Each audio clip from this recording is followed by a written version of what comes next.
right, no, bitch, be on. All up, bitches. All up, bitches. All up, bitches. สบายดีนะวันนี้เราจะมาสอนวิธีง่ายๆเนาะวิธีการเบิ่ง YouTube โดยที่สามารถกดจอออกได้เนาะ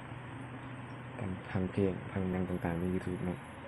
อันนี้ปกติใน YouTube ปกติมันจะเข้าไปครับพังเพลงเนาะพังเพลงนะกดเพลงขึ้นมาแล้วพอกดออกมันจะหมดนะแต่วันนี้ปัญหาเรื่องนี้มันคือหยุดไปเนาะบ่ต้องห่วงเรื่องนี้เนาะมีวิธียังไงเนาะมีวิธีมาบอกง่ายๆเลยเนาะ2-3ขั้นตอนเท่านั้นเนาะก่อนอื่นมันเขาไปที่นะ Google Chrome นะแล้วพิมพ์คำว่านี้เนาะพิมพ์คำว่านี้นะ YouTube นี่เนาะ YouTube แหวน YouTube แหวนจังเอาจะได้กับผมเนาะค้นหาเลยเนาะ YouTube แหวนค้นหาเลยจากนั้นกดเข้าไปที่นี้เนาะนี่ลิงก์แดกได้ก็ได้นะนี่หน้าตามันจะเป็นแบบนี้นะครับตัวนี้จากนั้นกดเข้าไปที่ตัวนี้นี่มันจะเขียนว่าดาวน์โหลดกดเข้าไปที่ดาวน์โหลดก็ไปที่ดาวน์โหลดแล้วถามอีกนึงเนาะมันจะถามว่าการดาวน์โหลดบอลกดตกลงไปเลยกดตกลงไปเลยจากนั้นท้าข้าวนึงเนาะมันจะโหลดให้เนาะจนก่อนจะโหลดแล้วเนาะมันกำลังโหลดให้เนาะ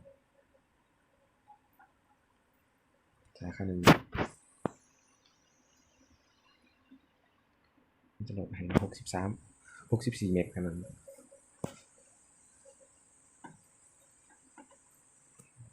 เอาไปข้าวนึงมันจะโหลดให้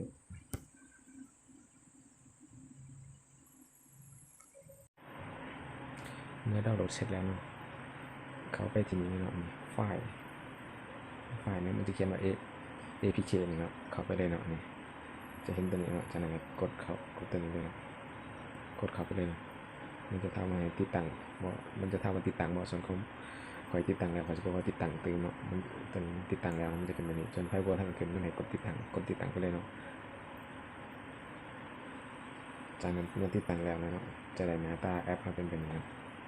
นี่ตัวนี้ครับหน้าตาแอปมาเป็นแบบนี้นะตัวนี้นะจากนั้นกดเข้าไปเลยเนาะส่วนไพ่สีขาวข้างแดงมันจะมีทางนั้นกดไปเลยกดตกลงไปเลยโอเคไปเลยมันก็ไหลเนาะจากนั้นแล้วมาลองฟังเพลงนะฟังเพลงกดเพลงขึ้นมาเลยเนาะ